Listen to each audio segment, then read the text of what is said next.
Ok. Y yo quiero que usted lea conmigo, yo voy a leer, usted me va a seguir con su vista, pero yo quiero que por favor usted lea, porque después de esto voy a hacerles una pregunta. ¿Se acuerda que yo les dije que les iba a hacer una pregunta? ¿Sí? ¿La semana pasada? Bueno. Dice así, voy a leer en el nombre del Padre, del Hijo y con la comunión del Espíritu Santo, capítulo 4 de Apocalipsis. Tiene como título La adoración celestial. Después de esto miré y he aquí una puerta abierta en el cielo y la primera voz que oí como de trompeta hablando conmigo dijo, sube acá y yo te mostraré las cosas que sucederán después de estas. Ahí subraya en su Biblia después de estas, por favor. Y al instante yo estaba en el Espíritu y he aquí un trono establecido en el cielo y en el trono uno sentado. Y el aspecto del que estaba era semejante a piedra de jaspe y de cornalina, y había alrededor de él un arco iris semejante en aspecto a la esmeralda. Y alrededor de él había 24, que habían tronos, y vi sentados en los a 24 ancianos vestidos de ropas blancas con coronas de oro en sus cabezas, y del salían relámpagos y truenos y voces, y delante de él ardían 7 lámparas de fuego, las cuales son los 7 espíritus de Dios, y delante de él había como un mar de vidrio semejante al cristal, y junto al y alrededor de él 4 seres vivientes llenos de ojos delante y detrás. El primer ser viviente era semejante a un león, el segundo era semejante a un becerro, el tercero tenía rostro como de hombre y el cuarto era semejante a un águila volando. Y los 4 seres vivientes tenían cada uno 6 alas y alrededor y por dentro estaban llenos de ojos y no cesaban día y noche de decir, Santo, Santo, Santo, es el Señor Dios Todopoderoso, el que era, el que es y el que ha de venir. Y siempre que aquellos seres vivientes dan gloria y honra y acción de gracias al que está sentado en él, al que vive por los siglos de los siglos. Los 24 ancianos se postran delante del que está sentado en él y adoran al que vive por los siglos de los siglos y echan sus coronas delante de él, diciendo, Señor, digno eres de recibir la gloria y la honra y el poder, porque tú creaste las cosas y por tu voluntad existen y fueron creadas. ¿Ya habían leído este capítulo antes? ¿Sí lo habían leído? Ok, los que lo habían leído antes y los que lo han leído ahora, o los que le leyeron hoy, perdón. ¿Qué les llama la atención? ¿Alguno levanta su mano y me puede decir qué les llama la atención de este corto capítulo 4? ¿Mm? ¿Del trono? Ok. Ajá, ¿alguien más? Ok. Ujú. Pero ¿qué es lo que nos llama más la atención? ¿Qué es lo que nos llama, Marilyn, a usted qué le llama más la atención? La adoración. Ok. Jessica dijo que el qué, que el trono. La hermana Idaira dijo que el trono. Hermano, lo que nos debe de llamar más la atención, y por eso lo enfaticé, es ¿el qué? El trono, el trono. ¿Cuántas veces se repite la palabra trono ahí? Cuéntelas, cuéntelas. Trono, tronos, trono.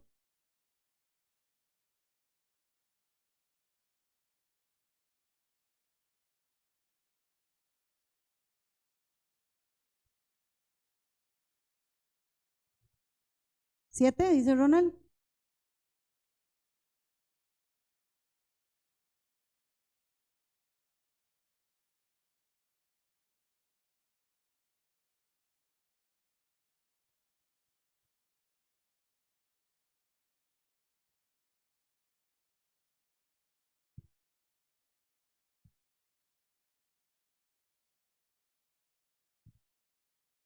¿Mm? ¿Cuántos?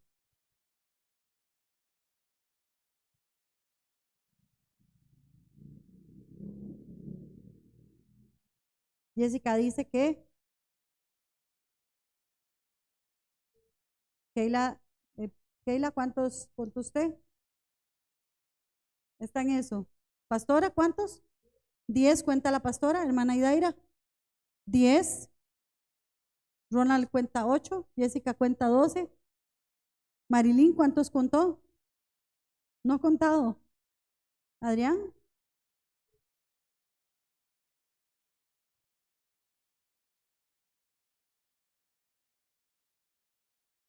Contó 7. ¿El pastor ya contó?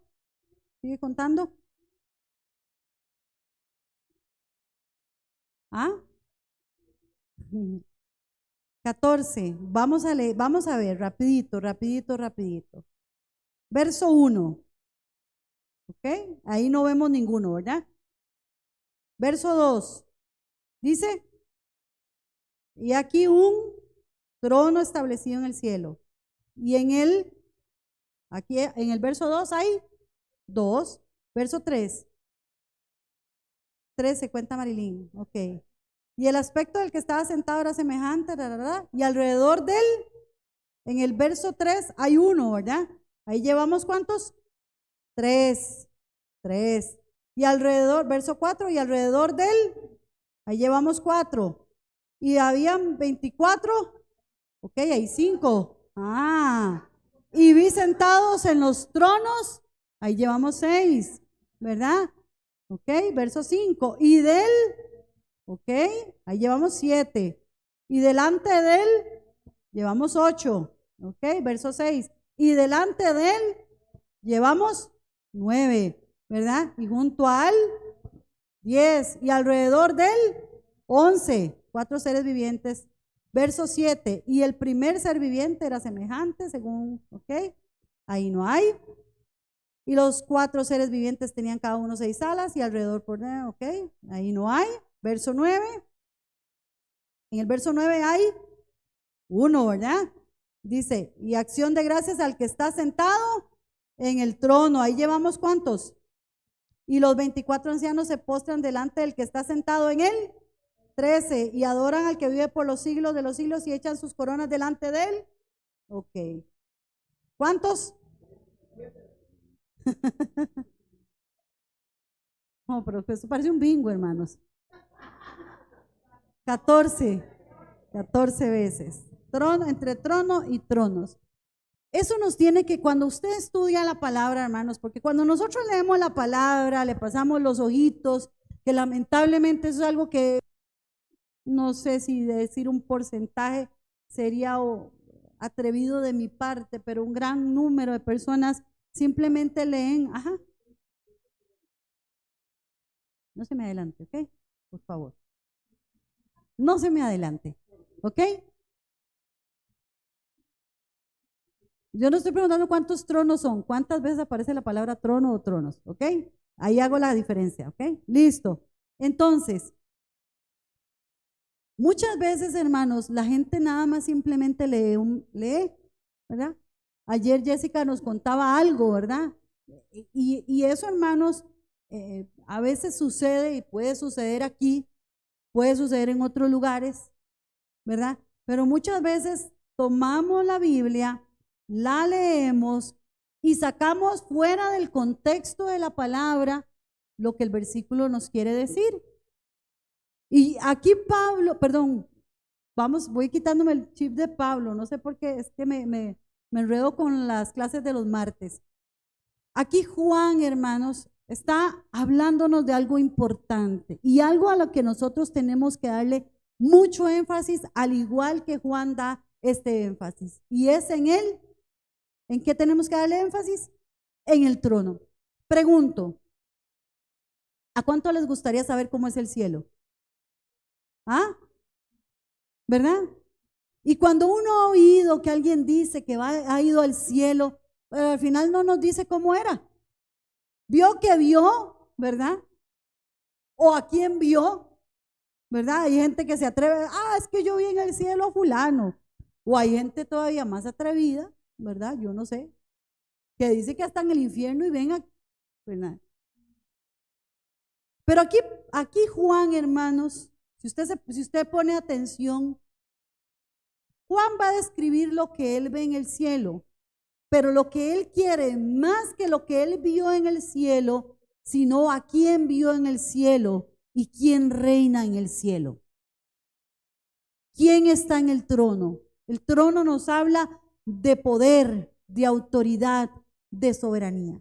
Ahora, quiero hacer una transición del capítulo 3 al capítulo 4. ¿Se acuerdan que habíamos visto en el capítulo 3? ¿Lo vimos la semana pasada? ¿Sí? ¿Vimos qué? Las iglesias, ¿verdad? La carta a las iglesias. ¿A cuáles iglesias? Puede verlo ahí en su Biblia, no hay problema, no nos... El capítulo 3, la de Sardis, la de Filadelfia y la de la Odisea, que fue la de la semana pasada. ¿Se acuerdan lo que el pastor nos enseñó la semana pasada? ¿Sí? ¿Ok? Qué dicha. Y lo han estado masticando, ¿sí? Ok, si no, vaya y estúdielo. Ahora, si nosotros tomamos Apocalipsis 1:19, y vamos ahí para ya entrar en el tema, Apocalipsis 1:19 dice así, y leo para ustedes: escribe las cosas que has visto, diga que has visto, y las que, ¿qué? Y las que han después de estas. Ahora, si hay algo que he ido aprendiendo de mi esposo, y por lo menos en algún momento sí lo he aplicado, y ayer lo hablábamos, es la importancia del idioma. ¿Se acuerdan del idioma? ¿Cuánto les gusta hablar griego? ¿A ninguno? Bueno, yo hace muchísimos años, hermanos, más de los que pensaría o desearía que pasaran, estuve estudiando hebreo. Y hermanos, la belleza del idioma, cada idioma tiene una belleza, ¿verdad? Y lo lindo de muchas veces, tal vez no vamos aquí a salir con un doctorado en griego o en hebreo o en arameo, pero es que podamos descubrir la belleza del idioma. La frase después de estas, subráyela ahí en su Biblia, es la siguiente palabra, y es, ¿Keila, cuál es? Metatauta, que es un griego antiguo. Después de estas es eso. Entonces, si yo les digo a ustedes metatauta, ¿qué estoy diciéndoles? Después de estas. Vea lo que el Señor le dijo en el verso 19, ¿verdad? A Juan. Escribe las cosas que has visto, y las que son, y las que han de ser después de estas. Después de estas, le está diciendo, ¿qué le está diciendo? Metatauta. Esta palabra en griego, metatauta, se repite 2 veces, en el verso 19 y ahí en el capítulo 4, verso 1. Después de esto miré, y he aquí una puerta abierta en el cielo, y la primera voz que oí como de trompeta hablando conmigo: sube acá y yo te mostraré, las cosas que sucederán. Metatauta.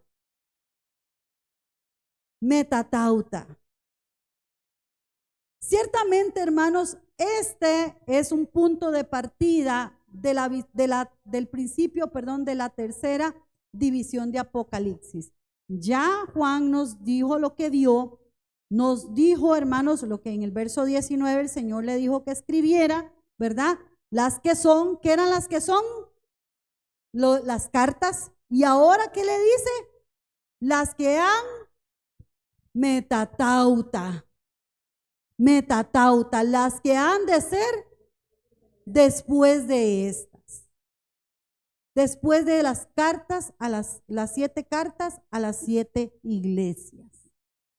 El capítulo 4, hermanos, inicia con una perspectiva celestial mirando hacia la tierra.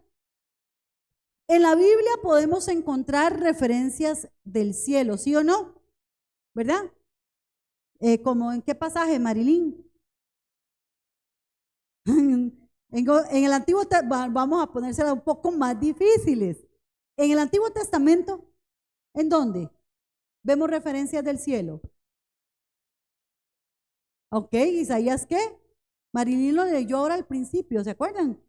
Isaías capítulo 6, del 1 al 8. ¿También en dónde? En el capítulo 1 de Ezequiel, ¿verdad? Y también hay pasajes que describen el tabernáculo, el cual simboliza o representa el cielo, como en Éxodo 25 o en Éxodo 32, podemos ver cómo el tabernáculo simboliza el cielo. Muchas veces nosotros queremos saber cómo es el cielo. Si usted quiere saber cómo es el cielo, vaya, lea. ¿Qué lea? Isaías capítulo 6, vaya, lea Ezequiel capítulo 1 y vaya, lea Éxodo capítulo 25 al 32 y 35 al 40. Ayer estaba acompañé a mi esposo ahí a un compromiso que él tenía, y mientras él estaba en ese lugar, leía algo ahí que alguien posteó en el Facebook y decía que muchas veces la gente ve o considera o a veces ha dejado de leer el Antiguo Testamento porque se le pareciera, o según ellos, desde su perspectiva, pareciera que el Dios del Antiguo Testamento es diferente al Dios del Nuevo Testamento. ¿A alguno le ha pasado eso? Ok, hay una corriente, sí, pero ¿alguno ha pensado en algún momento cuando usted lee? Ahora, si usted no ha leído el Antiguo Testamento, yo le recomiendo, vaya, lea el Antiguo Testamento. Para algo está, hermanos. Ay, no, hermana, es que yo no entiendo. Ayer Keila me decía algo, mamá, ¿para qué están Números? ¿Alguien ha leído todo el libro de Números? Ajá, ¿de qué se trata? Y no, vea, no me diga que de Números. No sea tramposillo, no sea tramposilla. ¿De qué se trata Números?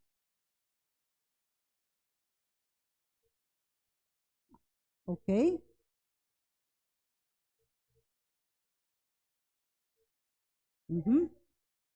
Pero deme otro tema que se desarrolla en Números. Bueno, ok, otra cosa, porque ahí se hizo, sí, todo un censo y obviamente se hicieron números. Pero hermanos, ya después, nosotros estudiando, le digo a Keila, números no es solo números. Levítico no es, hermanos, no solo nos habla de sacrificios o de holocaustos. ¿Cómo yo voy a entender el sacrificio que Cristo hizo en la cruz del Calvario, hermanos, si yo no veo todo el antecedente del Antiguo Testamento? ¿Cómo yo voy a entender, hermanos, lo que Juan está describiendo si yo no leo Isaías, si yo no leo Ezequiel, los profetas?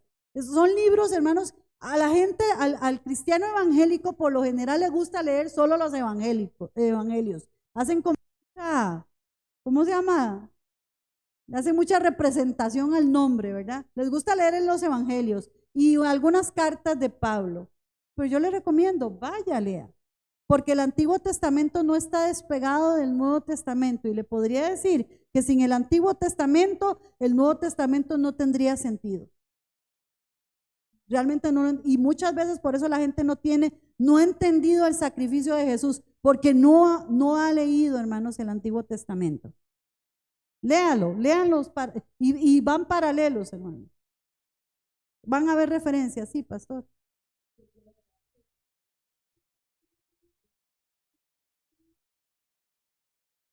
Correcto. Hace referencias, ¿verdad? Y es importante, eso lo mencionamos hace no sé cuántos meses, pero es importante, hermanos, que nosotros veamos que hay descripciones del cielo.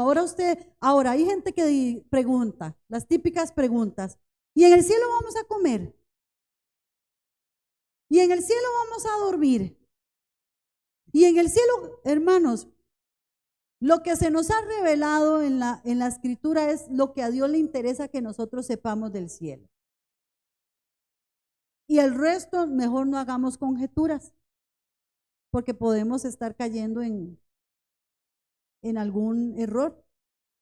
Ahora, el capítulo 4, como les decía, comienza con una perspectiva celestial mirando hacia la tierra.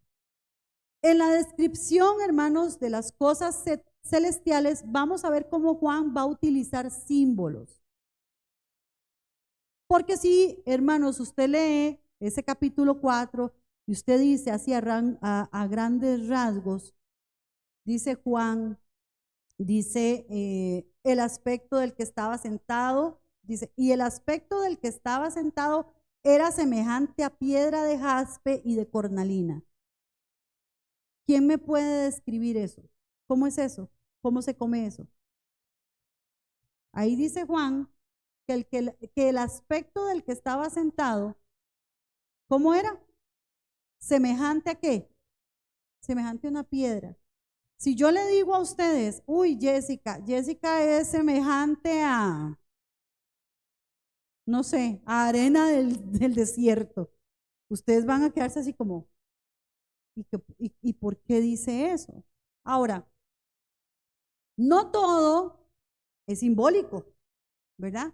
Como en las parábolas de Jesús, si ustedes se acuerdan, dice Morris, muchos de los detalles que Jesús, hermanos, decía eran simplemente descriptivos y no tenían una intención de que lleven un significado especial en sí mismos. Recordemos que Apocalipsis es un libro fácil de estudiar. Cuando entendemos el género y también las formas literarias en las que se lee, ¿se acuerdan cuando hablamos de los 7 espíritus? ¿Verdad? ¿Y el 7 qué simboliza? Plenitud, perfección, algo que está completo, ¿verdad? Y hicimos la aclaración, no es que hay 7 espíritus. ¿Cuántos espíritus hay? Solo uno, solo uno. Entonces tenemos que entender eso. También, hermanos, debemos de tener en cuenta la naturaleza de los símbolos. ¿A qué me refiero con eso? El símbolo siempre va a ser inferior a la realidad. No sé cuántos de ustedes en el colegio o en la escuela leyeron poesía, ¿verdad? Y había tal vez algún autor que decía, y es que los ojos de ella eran cual estrellas refulgentes. ¿Era que los ojos de ella eran estrellas? No, es que a la luz del que escribe o del poeta, él describe esos ojos. Yo no sé, ¿a cuántos han estado enamorados o enamoradas? Ya no, ya nadie cree en el amor, Dios mío. Vean, hermanos, hay que ver a alguien cuando está enamorado y se le habla, y cuando ve a esa persona o cuando le dicen el nombre, ¿cómo se le ponen los ojos? No es que son estrellas, pero hermanos, usted ve la mirada de la persona, la mirada cambia. Y lo que tal vez el poeta quiere decir con que parecían estrellas es por esa luz, pero hermanos, no completa lo que realmente el poeta quiere describir. Por eso les digo que el símbolo siempre va a ser inferior en la realidad. Lo que Juan nos describe aquí, hermanos, del cielo es aún más grande, hermanos. Es más grande la realidad que la descripción que Juan hace en ese lugar. Y algo que tenemos que tomar en cuenta. Y yo quiero que ustedes me ayuden con esto. Ok, ¿qué tengo en mis manos? Ok, ¿alguien me la puede describir? Rápido. Ok. De losa, ok, es un material. ¿Qué material es? Losa, no sé si losa es pero es como un hierro, ¿no? Como un acero, una cosa así. Un aluminio. Ok.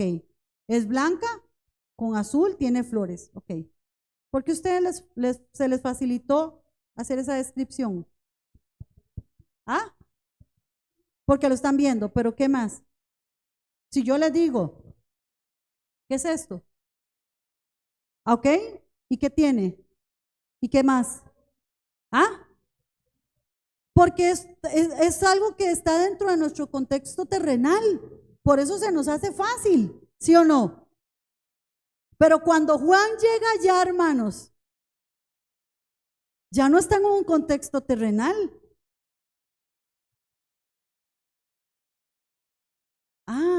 Ya no, hermanos, el cielo no es, hay canciones románticas que dicen el cielo en la tierra, ¿verdad?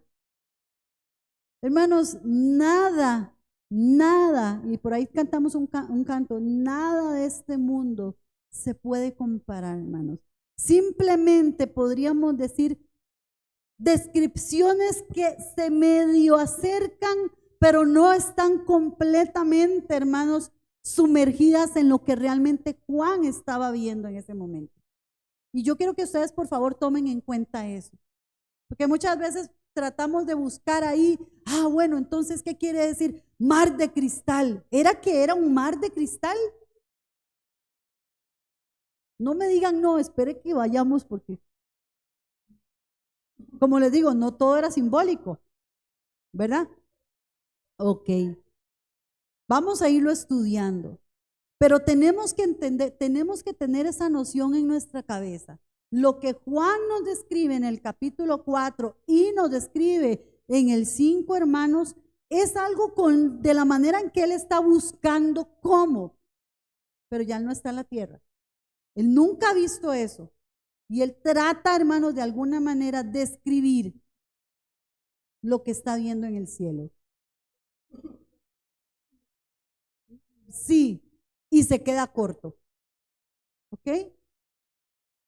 Es muy poco lo que podemos saber del estado futuro, pero podemos estar bien seguros, hermanos, de que sabemos tanto como lo que es bueno para nosotros. O sea, Dios nos ha revelado lo que necesitamos saber y no más. No necesitamos saber más. Usted no necesita saber si va a haber comida, si usted va a poder dormir, porque hermanos, eso ya lo hacemos aquí. ¿Usted quiere ir al cielo, ir al cielo a hacer lo mismo que hace aquí? ¿Usted cree que en el cielo, hermanos, porque nosotros comemos, paseamos, trabajamos y hacemos un montón de cosas, ¿por qué? Unas por obligación, otras por satisfacción, pero en el cielo, hermanos, nosotros vamos a estar completos, perfectamente completos. ¿Qué nos va a hacer falta, hermanos? Hay un canto que a mí me gusta muchísimo, muchísimo, que es de una banda norteamericana, sacó una película, no sé si ustedes la han visto, una que se llama Solo Puedo Imaginar, o la canción en inglés se llama I Can Only Imagine.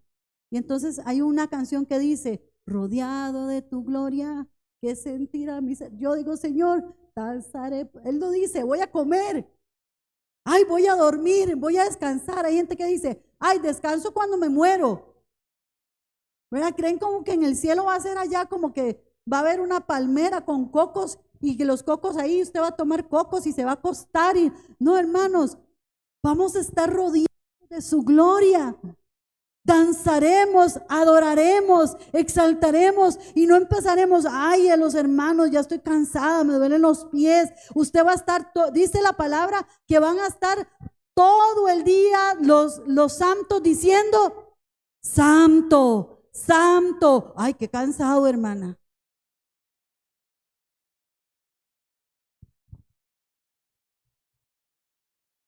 Deberíamos de estar contentos con aquello que no nos es revelado y con aquello que se nos ha sido revelados. Si Dios desea que nosotros no sepamos, deberíamos de estar satisfechos con no saber. Dependiendo de ello, Él nos ha dicho todo sobre el cielo, todo lo que es necesario que nosotros sepamos para llevarnos allí. Y si Él hubiera revelado más, esto hubiera servido más para la gratificación de nuestra curiosidad que para el incremento de nuestra gracia, lo dice Spurgeon. El ser humano es curioso. Yo tengo una hija, hermanos, que ella pregunta, y ustedes ya saben quién es, no voy a decir el nombre. Y hermanos, nos pregunta una cosa y le respondemos. Y sigue preguntando. Y no se cansa de preguntar. Y a mí no me molesta. porque yo he aprendido con Keila. Y a veces he tenido que corregirla. Y a veces hasta el Señor me ha corregido a mí en cuanto yo le enseño a ella. Porque mi esposo y yo hemos tomado, hermanos, la responsabilidad, no lo habíamos entendido, pero que nosotros tenemos, hermanos, nuestra prioridad como padres es discipular a nuestros hijos. Y discipularlos, hermanos, va a requerir muchas veces, como los discípulos, ¿se acuerdan? Que hacían preguntas raras. Eran atrevidos. ¿Y el maestro cómo actuaba? ¿Cómo actuaba Jesús? ¿Ah? Quítense de aquí, pedazo de ignorantes. ¿Cómo los trataba? Con paciencia. Ay, Pedrito. Ay, Juan y Santiago. Con paciencia. Y así, hermanos, nosotros tenemos que, tal vez no tengamos hijos propios que estemos discipulando, pero van a haber otras personas que se nos acerquen, discipularlos con paciencia. Ayer el maestro nos estaba discipulando con paciencia, ¿verdad, amor? Como decía la pastora, estamos desaprendiendo, ¿para qué? Para aprender. Y el Señor, hermanos, pacientemente nos enseña. De Apocalipsis capítulo 4 al 19, esta es la introducción, ¿ok? No vamos a correr. No hemos entrado siquiera de lleno al texto. Del capítulo 4 al 19 tenemos una sección que principalmente, hermanos, nos habla sobre el juicio de Dios sobre el mundo, el cual, hermanos, precede al reino terrenal de Jesús. Este periodo se conoce como las aflicciones mesiánicas o más conocido como la gran tribulación, del capítulo 4 al capítulo 19. Los juicios de Dios son anunciados por un libro en el capítulo, a partir del capítulo 5, por un libro que tiene 7 sellos, que hay 7 trompetas, 7 señales y 7 copas que derraman la ira de Dios. Es curioso, yo a la pastora le mandé un video. Hay un grupo de música cristiana, es una banda en Estados Unidos que a mami le gusta mucho, y la canción es en inglés, la canción se llama Seven. No le voy a decir que la escuche porque el ritmo a usted no le guste, ya es muy, muy personal mío, pero en el canto hablan de las 7, dice Seven, 7, 7 copas, 7 iglesias, 7 cuernos, 7, ¿verdad? Y eso nos tiene que hablar, hermanos, de algo. Y se acuerdan del verso 1, capítulo 1 de Apocalipsis. Esta es la visión que Dios le da a Jesús para que Jesús se la dé al ángel y el ángel se la dé, y Juan a nosotros. Y ese canto es vacilón porque yo nunca lo había entendido, lo había escuchado, y te lo voy a compartir para que sepas de cuál estoy hablando. Es un canto que yo hace muchos años lo oía y lo cantaba y todo, y me gustaba, y no había entendido que era que hablaba del Apocalipsis, hermanos. A veces uno canta lo que no sabe, ¿verdad? Ahora, Apocalipsis 4 nos introduce al lugar de donde sale el juicio. ¿De dónde sale el juicio de Dios? ¿De dónde? Según Apocalipsis 4, del trono de Dios. Del trono de Dios que está en el cielo. Ahora sí, entremos en el verso 1. Después de esto, dice Juan en el verso 1, capítulo 4. En Apocalipsis capítulo 2 y 3, como les digo, ya se habló a las iglesias, y las 7 iglesias comprendían a todas las iglesias. Recordemos que es el número completo, es el número perfecto. Estas 7 iglesias, hermanos, representan el conjunto de la iglesia universal aún hoy en día. Después de que Jesús termina de hablar a las iglesias, dice la palabra, después de esto, Juan experimenta una visión. ¿Se acuerdan de la primera visión que Juan tuvo? ¿Cuál fue la primera visión? La del capítulo 1, donde él ve, vaya ahí, capítulo 1. ¿La revelación de quién? ¿Verdad? Él, hermanos, ve a Jesucristo, el testigo fiel, el primogénito de los muertos, el soberano de los reyes, y lo vio diferente a como lo vio aquí en la tierra. Ya no era aquel hombre manso y humilde, sino ya un hombre entronado con autoridad, ejerciendo el poder como Dios en el cielo. Dice, y la primera voz que oí, Juan capítulo 1:10, vamos a Juan 1:10, perdón, Apocalipsis 1:10. Dice, yo estaba en el Espíritu en el día del Señor y oí detrás de mí, ¿una qué? Una gran voz. Una gran voz. Juan escucha nuevamente una, ¿verdad? Y la primera voz que oí, ¿y cómo sonaba según la descripción de Juan esa voz? Como una trompeta, como una trompeta. Jesús llama a Juan al cielo. ¿Y por dónde lo hace pasar? ¿Por dónde lo hace pasar? En el verso 1, capítulo 4. ¿Por una qué? Por una puerta. Por una puerta abierta en el cielo. ¿No les llama la atención eso, hermano? ¿Qué les vamos a ver? Vamos a repasar nada más un poquitito de lo que el pastor estuvo hablándonos las últimas semanas. ¿Qué les recuerda esto? Dice que Juan, hermanos, es llevado al cielo y él pasa por una ¿qué? Por una puerta. ¿Una puerta qué? Yo quiero que señale ahí, puerta abierta. ¿Qué les recuerda eso? ¿Ah? ¿Qué les recuerda, Keila? ¿Por qué la Odisea? ¿Ah? Verso 20, capítulo 3. ¿Ah? ¿Qué dice el capítulo 3, verso 20? He aquí, yo estoy a la puerta y llamo. Si alguno oye mi voz, ¿y qué? Y abre la puerta, entraré a él y cenaré a él y él. Hay un contraste, hermanos, en lo que sucede en la Odisea, porque había una puerta ¿qué? Cerrada. Pero en este momento, hermanos, Juan ve una puerta. Hay un contraste entre esa puerta cerrada a la que Cristo está llamando, hermanos, mientras esperaba para poder entrar.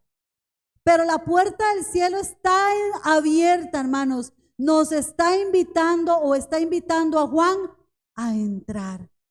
Esta puerta celestial no ha estado siempre abierta para los hombres pecadores. De hecho, hermanos, fue Cristo quien se presentó como la puerta. Y por ahí Jessica lo dijo, yo soy la puerta. Yo soy la puerta. Y quien prometió que todo el que entrare por él, ¿qué va a ser? Salvo. Juan capítulo 10, verso 9. Si pueden buscarlo rápidamente. Juan capítulo 10, verso 9. Yo soy la puerta, el que por mí entrare, ¿qué será? Esa puerta, hermanos, que Juan ve abierta del cielo, no siempre estuvo abierta. ¿Cuándo se abrió? Yo no sé si eso a usted lo conmueve. Esto, hermanos, lo consigue Jesús a través de la obra de la cruz del Calvario. ¿Y cómo era la voz? Como de trompeta. ¿Qué nos puede decir eso, hermanos? No es que sonó turu, turu, tutú, no. ¿Cómo era? Como de trompeta. ¿Qué podrían pensar ustedes? ¿Qué es lo que Juan nos está queriendo decir aquí? Recordemos que estaba usando cosas terrenales para tratar de describirnos el cielo. ¿Cómo creen ustedes?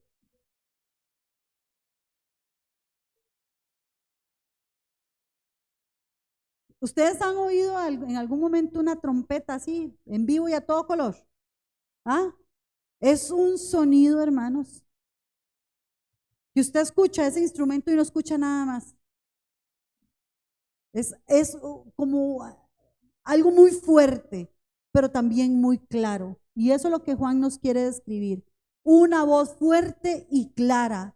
Era como la trompeta que reunía, hermanos, a la congregación de Israel, o la que reunía un ejército para la batalla, ¿verdad? ¿Cuántos han visto algunas películas, verdad, de soldados y suena tarán, tarán, tarán, ¿verdad? La trompeta? Y a ese llamado de la trompeta, ¿qué tienen que hacer los soldados? Ay, no, mire, es que no, ahorita no, ¿verdad? Más tarde, no. Al sonido de trompeta tiene que dirigirse, porque esa trompeta está hablándonos de un llamado claro y fuerte. Y dice, sube acá y yo te mostraré las cosas que sucederán. No, metatauta, metatauta. Sube acá y yo te mostraré las cosas que sucederán. Metatauta, metatauta. Se le mostrarán cosas a Juan concernientes al futuro, es decir, que iban a suceder después, no en los días de Juan. ¿Se acuerda que nosotros cuando empezamos a estudiar Apocalipsis vimos la interpretación preterista, la futurista, la historicista? ¿Se acuerdan? ¿Ok? Son eventos, hermanos, que iban a suceder en el futuro. Ahora, a algunos les gusta interpretar lo que Juan vio desde el capítulo 4 hasta Apocalipsis 19 como algo cumplido. Como les digo, hay una posición preterista, que eso ya sucedió, que tuvo lugar antes en los días de Juan. Pero notablemente, hermanos, en la invasión romana y en la destrucción de Jerusalén, ellos creyeron que lo que Juan estaba declarando aquí en Apocalipsis era lo que había sucedido en ese momento, con, hermanos, también la destrucción del templo. ¿Se acuerdan que eso fue en el año qué? 70. Y Juan escribe Apocalipsis, ¿cuándo?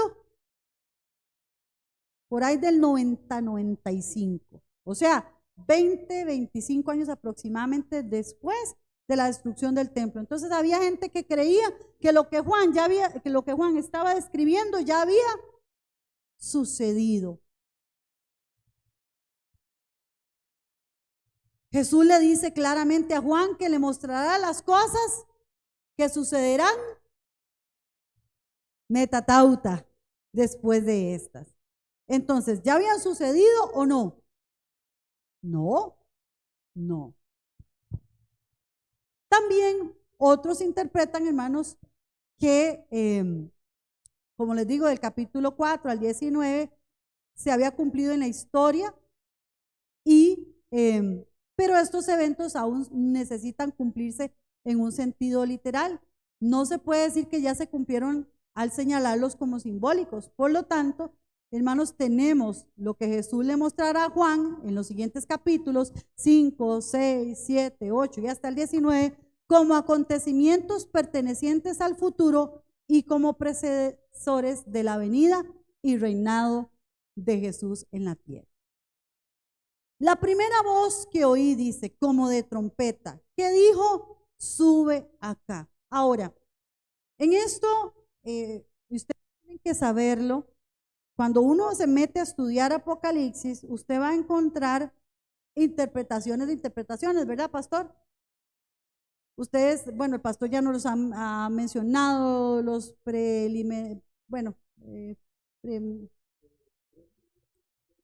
ok, ¿verdad? Entonces, ¿qué quiere decir eso? Que hay gente que piensa que la iglesia va a ser arrebatada antes, hay otros que creen que va a ser arrebatada en medio de la gran tribulación, o sea, entre el capítulo 4 y 19, y otros creen que después, ¿ok?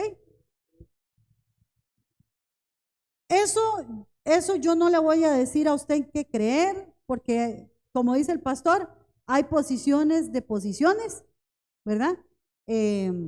Estudie la palabra, sí le invito a que estudie la palabra, ¿verdad? Por lo menos en lo constante, a mí como persona, como creyente, yo creo que va a ser antes.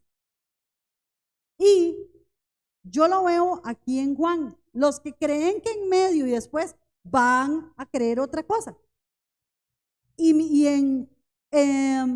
Vamos a ver, por ahí había un canto muy viejo, yo no sé si ustedes se acuerdan, y ahora que andábamos evangelizando, uno encuentra gente que va a otras iglesias, ¿verdad?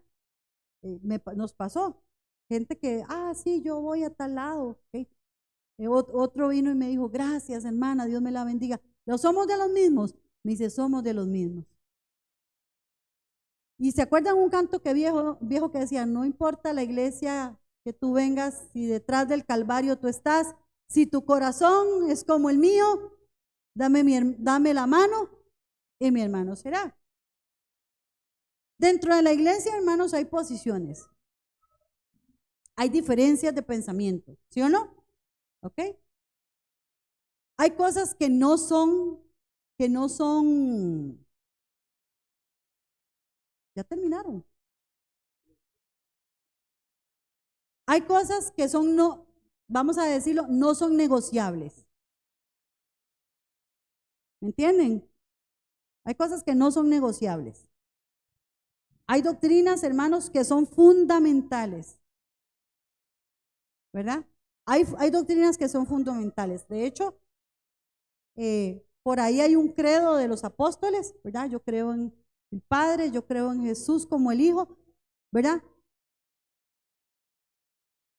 Ya salió la chiquitina, ¿ok? Sigamos aquí. Hay cosas, hermanos, que son fundamentales en las que no podemos, hermanos, decirle amén a lo que no está bien.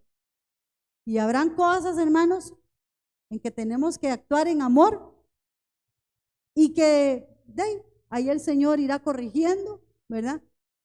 Con esta posición de pre-tribulación, mid-tribulación y post-tribulación, como les digo, hay posiciones. Por lo menos en la mía es que el Señor va a llevarse a su iglesia antes de la gran tribulación. Entonces, ¿a qué voy con esto? Muchos ven la subida de Juan al cielo como un símbolo del rapto de la iglesia. Juan es llamado al cielo por la voz que sonó como trompeta. ¿A qué le suena eso? Sí, pero ¿a qué otro texto bíblico le suena? ¿O a dónde más lo han escuchado? Ok, Primera de Tesalonicenses 4, 16 al 17. ¿Qué dice? Léalo, búsquelo. Todavía me quedan unos minutos, ¿verdad? Ok. Léamelo despacito, Marilyn. No lo está leyendo. Primera de Tesalonicenses, 4, 16 y 17. ¿Qué dice?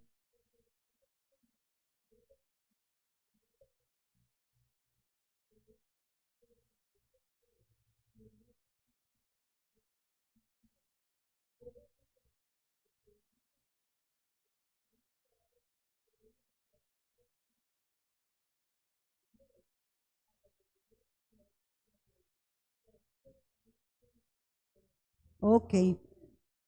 Entonces, los que creemos en esta posición de que vamos a ser arrebatados, vemos un simbolismo en Juan, ¿verdad? De cómo Juan se oye una trompeta y es llevado al cielo. El patrón es significativo. Jesús ha terminado de hablar y de tratar con las 7 iglesias en los capítulos 2 y 3 de Apocalipsis, y todas las iglesias están comprendidas entre estas 7, ya lo hemos dicho. Ahora, después de lidiar con la iglesia, Jesús llama a Juan al cielo, atrapándolo con una voz que suena como de trompeta. Todo esto sucede en el capítulo 4, hermanos, antes de la gran ira que se va a describir en su inicio en el Apocalipsis, en capítulo 6 de Apocalipsis. Mientras se desarrolla el gran juicio en la tierra, Juan, que es un representante de la iglesia, él está en el cielo mirando hacia la tierra. ¿Ok? Eso es una de las cosas por las que muchos creemos que la iglesia va a ser, el rapto va a ser antes de la gran tribulación. Otra cosa que también me llama la atención es que significativamente, si usted lee la palabra iglesia no va a aparecer en ningún lugar en los capítulos 4 al 19 de Apocalipsis. Y en este periodo del capítulo 6 al 19 se describe la ira de Dios, ¿verdad? Se rompen los 7 sellos, las 7 copas de la ira y todo esto. Y en esos usted va a encontrar, va a buscar la palabra iglesia y no va a aparecer. Okay. Si otra persona tiene otro y le da argumentos bíblicos, eso es su sí. ¿Ok? Pero los que creemos, por lo menos de mi parte, yo lo considero así. Dice la palabra, verso 2. Y al instante yo estaba, capítulo 4, verso 2, volvemos, y al instante yo estaba en el Espíritu. Juan ya había dicho que estaba en el Espíritu, ¿se acuerda? En el día del Señor, Juan, estaba en el Espíritu. Capítulo 1, verso 10. Pero esto es una experiencia diferente, ya que Juan va al cielo y tiene una perspectiva celestial. Tiene una perspectiva celestial. Ahí tal vez no me voy a centrar mucho en las diapositivas, ¿verdad? Pero voy a ir mencionando elementos que están ahí, que él ahí me va a estar ayudando. Dice que Juan estaba en el Espíritu. ¿Dónde estaba su cuerpo? Podría preguntar alguien. ¿Estaba también el cuerpo de Juan en el cielo o solamente era su espíritu? Esto no lo sabemos. Como les digo, hay preguntas de las cuales si no se nos da información, no podemos dar por una certeza algo. Pablo, cuando tuvo su experiencia celestial, ¿se acuerdan? En 2 Corintios 12, del 1 al 4, Pablo dice, estoy hablando de Pablo, no de Juan, de Pablo, 2 Corintios capítulo 12, 1 al 4, ¿qué dice? Ajá. Léamelo, pastora.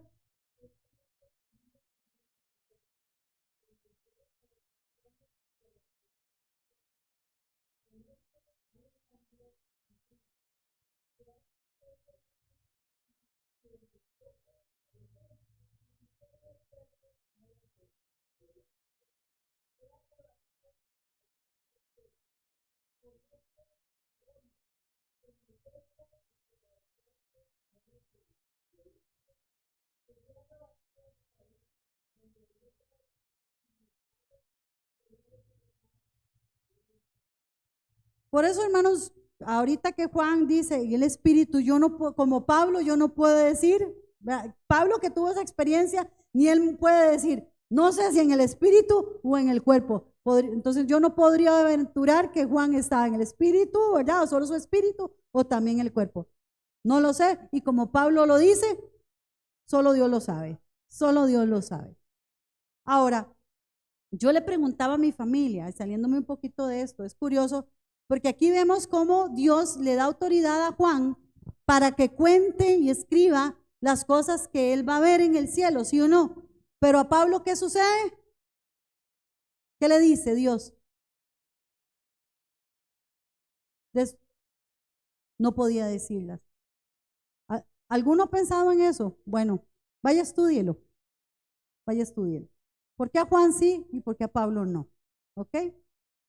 Ahora, vamos a entrar a la descripción del cielo que hace Juan para ir terminando hoy. Dice, y al instante yo estaba en el Espíritu, y he aquí, ahora sí, empezamos a ver la descripción que hace Juan del cielo. ¿Qué vio? Un trono establecido en el cielo y el trono estaba vacío. ¿Sí, amén? Y en el trono que había uno sentado. Este trono, hermanos, es lo que deja paralizado a Juan y es el centro de esta visión, como lo hemos dicho durante toda esta lección. Juan fija su atención en el trono, pero no un trono desocupado, un trono ocupado. Y todo lo que vemos, hermanos, alrededor o que él dice está con respecto o en relación ¿a qué? A este trono. La base, hermanos, del ateísmo y del materialismo es que el hombre dice, no hay ningún trono, no hay una silla de autoridad, no hay poder. El humanismo, hermanos, el materialismo, el ateísmo, nada más cree en el poder ¿de qué? Del yo. Y si hubiera un trono, ¿quién está sentado? Yo. Y usted sabe, hermanos, que tal vez aunque usted no tenga conocimiento del tema del humanismo, ni del materialismo, ni del ateísmo, muchas veces con nuestras actitudes, hermanos, estamos diciendo, en el trono, el que estoy sentado, soy yo.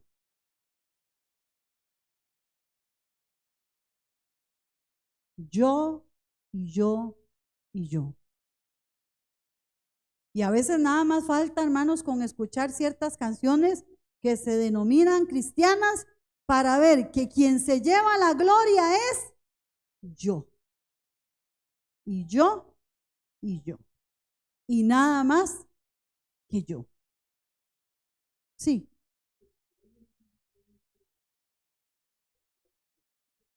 ¿Correcto?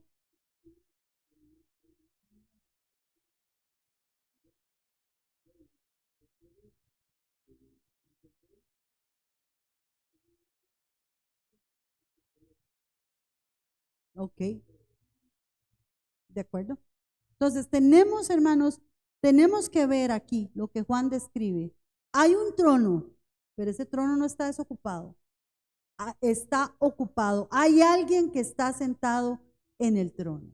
Dice, y en el trono uno sentado. Hay uno que se sienta en este gran trono celestial. Y el trono, hermanos, nos habla de una declaración poderosa. No solamente nos habla de la presencia de Dios, sino de un reino justo, soberano, hermanos, y con el poder de juzgar.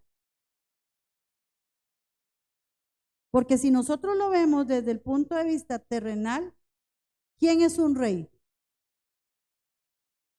Ahora que hubo traspaso de poderes y vino el rey de España, ¿verdad? ¿Qué cualidades o qué calidades tienen estas personas dentro de sus países? ¿Son soberanos? ¿Son soberanos? Ellos, y usted los verá, digamos, en Inglaterra. Es más, en Inglaterra, el rey o la reina son soberanos y también son los líderes de la iglesia anglicana. Ellos son como los representantes supremos de la iglesia anglicana. Y eso todavía tiene una historia, un trasfondo histórico muy tremendo. Pero, ¿y quién es el rey de Inglaterra? ¿Ustedes saben quién es el rey de Inglaterra? Carlos. Charles. Vamos a decirlo en inglés. Charles. ¿Qué? Charles. Carlos. Y él es el representante de una iglesia. Bueno, vamos a hablar de política.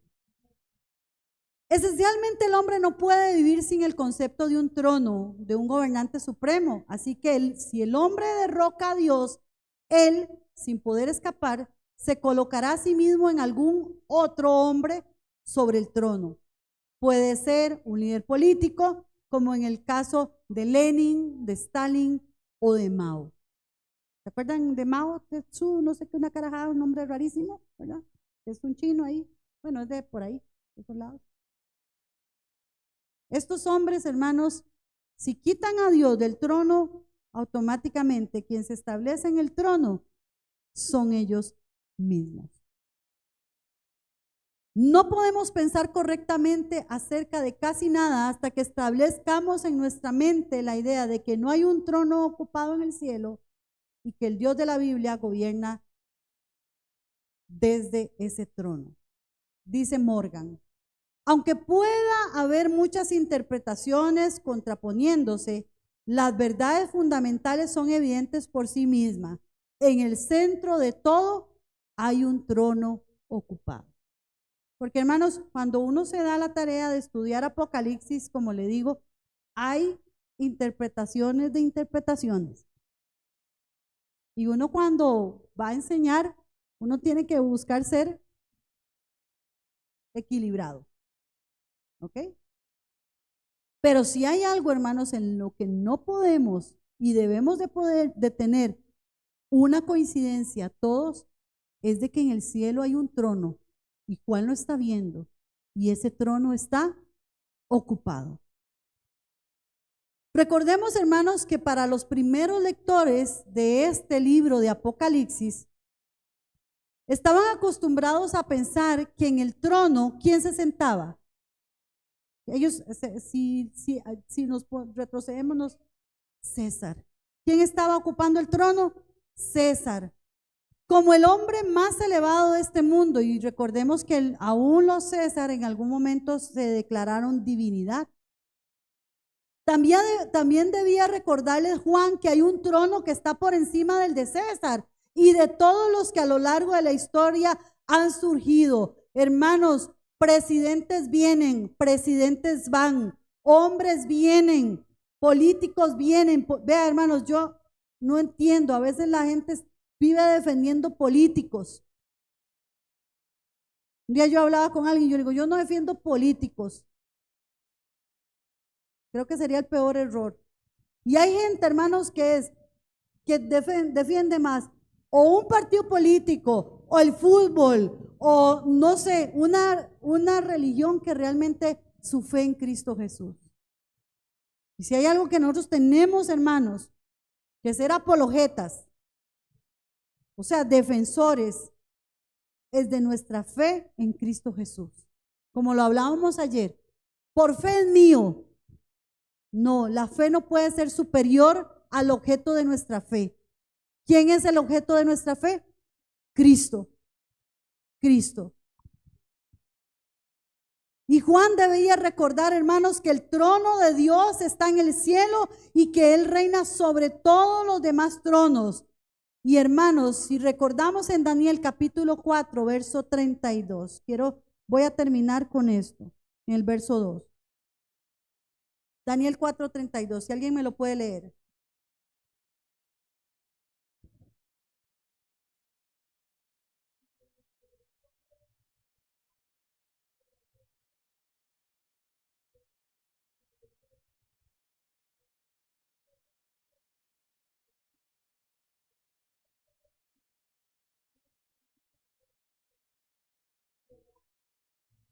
Y lo da. ¿A quién se está refiriendo ese versículo? A Nabucodonosor. ¿Alguien ha escuchado de Nabucodonosor? Levánteme la mano. Okay. ¿Quién era Nabucodonosor? Un rey de Babilonia. Y podíamos decir, pero era pagano, sí, pero por medio de Daniel escucha acerca del Dios verdadero. Y Nabucodonosor reconoce quién es Dios, pero llega un momento en que él dice la palabra que dijo, todo este reino, todo, hermanos, y si usted estudia historia sobre Babilonia, nosotros ahora que fuimos a Colombia, ahí tenían en un lugar representadas como las 7 maravillas del mundo antiguo. Una de las maravillas del reino antiguo eran los jardines colgantes de Babilonia. Y yo digo, ¿cómo serán los jardines colgantes? Ahí en Colombia fuimos y había como una representación y era algo hermoso, hermanos. Pero yo creo que no se parece, ¿verdad? Es una representación. Y Nabucodonosor viene y se llena de soberbia y de orgullo y dice, todo esto lo he logrado yo. Si usted como creyente, hermanos, cree que todo lo que usted tiene y lo que usted ha logrado es por usted, hermanos, no espere que Dios lo haga pasar como una bestia y arrastrarse hasta que usted reconozca que el único que merece gloria, honra, alabanza, poder y que el que está sentado en el trono merece, aleluya, nuestra alabanza. Hermanos, usted será peor que Nabucodonosor. Yo no sé si usted ha dicho esto. Hay gente que aún sentada en una iglesia dice, eso lo logré yo.